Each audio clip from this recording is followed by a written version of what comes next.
Hello everybody. How you doing? Tell us which country you're watching from in the comments.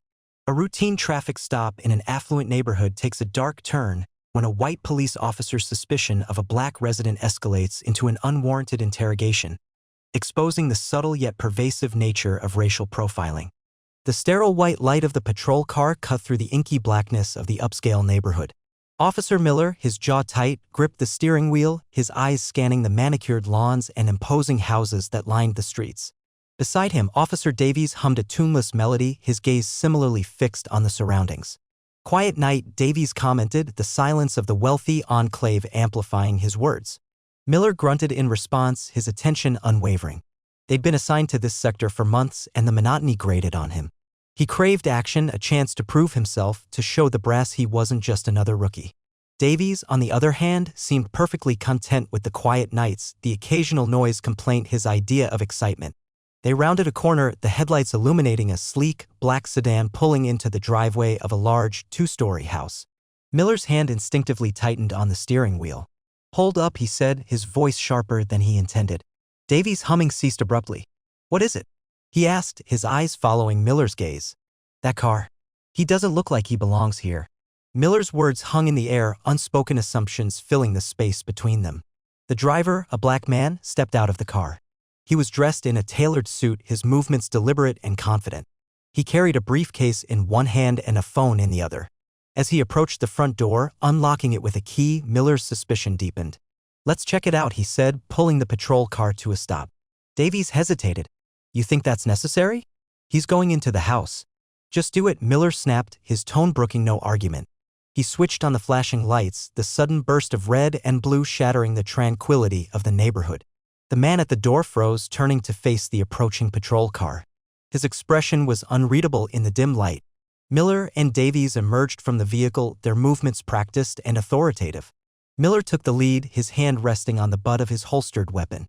"Sir," he said, his voice firm, "can I see some identification?" The man frowned, his eyes narrowing. "I live here," he said, his voice calm but laced with annoyance. "I'm going inside." "We just need to verify that," Miller insisted, his tone unwavering. "It's standard procedure." The man sighed, setting down his briefcase and phone on the porch steps. "This is ridiculous," he muttered, reaching into his inside pocket. He produced a wallet, flipping it open to reveal his driver's license. Miller took the license, his eyes scanning the information. The name read David Campbell. The address matched the house they were standing in front of. "Mr. Campbell," Miller said, his voice still cautious, "can you explain why you were pulling into the driveway so late at night?" "I was at work," Campbell replied, his patience wearing thin. "I'm a businessman. I often work late." Davies, who had been standing silently beside Miller, spoke up for the first time. "What kind of business?" he asked, his tone subtly accusatory. Campbell's eyes flashed with anger. "That's none of your concern," he retorted. "I've shown you my ID. I live here. I'm going inside." He reached for his briefcase and phone, but Miller stopped him. "Just a few more questions, sir," Miller said, his grip tightening on the license. "We've had reports of burglaries in this area. We need to make sure everything is in order." Campbell's frustration reached a boiling point. "Are you serious?" he exclaimed, his voice rising. "I'm standing in front of my own house with my own ID and you're accusing me of being a burglar?" "We're not accusing you of anything, sir," Miller said, his voice carefully controlled. "We're just doing our job." "Your job?" Campbell scoffed. "Or are you just profiling me because I'm black?" The accusation hung heavy in the air, the unspoken truth finally brought to the surface. Miller's face flushed red. "That's not true," he said, his voice defensive. "We treat everyone the same." "Really?" Campbell challenged. "Would you be questioning a white man in a suit pulling into his own driveway at this hour?" Miller hesitated, a flicker of doubt crossing his face. He knew deep down that Campbell was right. They wouldn't have. Davies shifted uncomfortably beside him, his eyes darting around as if searching for an escape. "Look, Mr. Campbell," Davies said, attempting to defuse the situation, "we're just trying to keep the neighborhood safe." "Safe from who?" Campbell shot back. "From me? The black man who lives here and pays taxes." A small crowd of neighbors had begun to gather, drawn by the flashing lights and raised voices. They stood on their porches and peered through their windows, their faces a mixture of curiosity and concern. Miller, realizing the situation was escalating, knew he had to de-escalate. He handed Campbell back his license. "All right, Mr. Campbell," he said, his voice grudging. "You're free to go." Campbell snatched the license from his hand, his eyes burning with anger. "This isn't over," he said, his voice low and menacing. "I'm going to file a complaint. I'm going to make sure everyone knows what happened here tonight." He turned and walked into his house, slamming the door behind him. Miller and Davies stood in silence, the weight of their actions settling upon them. The neighbors slowly dispersed, their faces etched with disapproval. Miller felt a knot of unease forming in his stomach. He knew he'd messed up. He'd let his preconceived notions cloud his judgment, and he'd humiliated an innocent man in the process. Davies cleared his throat. "Well," he said, his voice subdued, "that was something." Miller didn't respond. He turned and walked back to the patrol car, his head hanging low. He knew that this incident would have repercussions. He'd have to face an internal investigation, and he'd likely be reprimanded. But more than that, he knew he'd have to confront his own biases, the prejudices that had led him to profile Mr. Campbell. The drive back to the station was silent. Miller replayed the events of the night in his mind, each detail a stinging reminder of his mistake. He thought about Mr. Campbell, the anger and humiliation in his eyes. He thought about the neighbors, their silent judgment. He thought about the damage he'd done, not just to Mr. Campbell, but to the community he was sworn to protect. As they pulled into the station parking lot, Miller finally spoke. "I messed up, Davies," he said, his voice barely above a whisper. Davies nodded, his face grim. "Yeah," he said. "You did." The next morning, Mr. Campbell kept his word. He filed a formal complaint with the police department detailing the events of the previous night. He spoke to the local news, sharing his story with the public. The story quickly gained traction, sparking outrage and debate.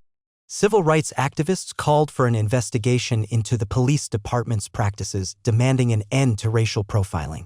The mayor issued a statement condemning the incident and promising to take action. Miller and Davies were placed on administrative leave, pending the outcome of the internal investigation. Miller spent his days in a state of anxiety and regret. He knew he'd made a mistake, but he hadn't fully grasped the extent of the damage he'd caused. He'd become a symbol of racial injustice, a poster child for everything that was wrong with the police. He received hate mail and threatening phone calls. His reputation was ruined. He started to question his own beliefs, his own motivations. Was he a racist?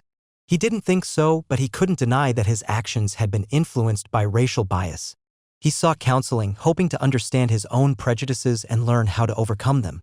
Davies, on the other hand, seemed to weather the storm with a strange sense of detachment. He cooperated with the investigation, but he didn't express any remorse. He seemed to view the incident as an unfortunate misunderstanding, a case of being in the wrong place at the wrong time. The internal investigation concluded that Miller had violated department policy on racial profiling. He was suspended without pay for 2 weeks and ordered to undergo sensitivity training. Davies received a written reprimand for failing to intervene. The outcome was met with mixed reactions. Some felt that the punishment was too lenient, that Miller and Davies should have been fired. Others felt that they had been unfairly targeted, that they were simply doing their jobs. Mr. Campbell, however, was not satisfied. He filed a civil lawsuit against Miller, Davies, and the police department, seeking damages for the emotional distress and humiliation he had suffered. The lawsuit dragged on for months, further fueling the controversy. The city eventually settled with Mr. Campbell for an undisclosed sum. The settlement was seen as a victory for civil rights advocates, a sign that racial profiling would not be tolerated. Miller and Davies were eventually reinstated to their positions, but their careers were forever tarnished. They were ostracized by their colleagues and viewed with suspicion by the community. Miller, however, was determined to learn from his mistakes. He actively participated in community outreach programs, meeting with residents and listening to their concerns. He became an advocate for police reform, speaking out against racial profiling and promoting diversity and inclusion within the department. He knew he could never fully undo the damage he had caused, but he hoped to make amends by working to create a more just and equitable society. Mr. Campbell, meanwhile, became a prominent voice in the fight against racial injustice. He shared his story at community meetings and rallies, inspiring others to speak out against discrimination. He worked with local organizations to promote understanding and bridge the gap between the police and the Black community. He never forgot the humiliation he had suffered that night, but he refused to let it define him. He used his experience to advocate for change, to create a world where no one would be judged by the color of their skin. The incident on that quiet, upscale street had exposed a deep-seated problem within the city, a problem that had been simmering beneath the surface for years. It had forced the community to confront its own biases, its own prejudices. And while the road to healing was long and arduous, it was a necessary step towards creating a more just and equitable future for all. The flashing lights had faded, the voices had quieted, but the echoes of that night continued to reverberate through the city, a reminder of the work that still needed to be done. If you've reached this far in the video, please like, share, and subscribe to our channel.